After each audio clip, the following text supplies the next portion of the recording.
అంటే ముందే ఏకాదశి తిథి రోజున కాలకృత్యాదులు తీర్చుకొని తులసి చెట్టు దగ్గర ఆవునేతితో దీపారాధన, ఇంట్లో దీపారాధన చేసుకొని చక్కటి శ్వేత వస్త్రములు ధరించి విష్ణు సహస్రనామ పారాయణం చేయాలమ్మా.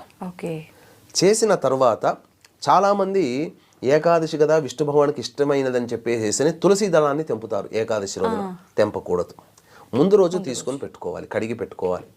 ఇక విష్ణు దేవాలయంలో రావి చెట్టు ఉన్నటువంటి, ఎందుకంటే అశ్వత్థ వృక్షము విష్ణు స్వరూపము కాబట్టి రావి చెట్టు చుట్టూ కూడా నారాయణాయ నమః అంటూ 27 ప్రదక్షిణలు చేసి మీ యొక్క సంకల్పం చెప్పుకొని అప్పుడు తూర్పు వైపున కూర్చొని మళ్ళీ విష్ణు సహస్రనామ పారాయణం చేయండి. లేదు విష్ణు అష్టోత్తరం ఒక 3 సార్లు పారాయణం చేయండి.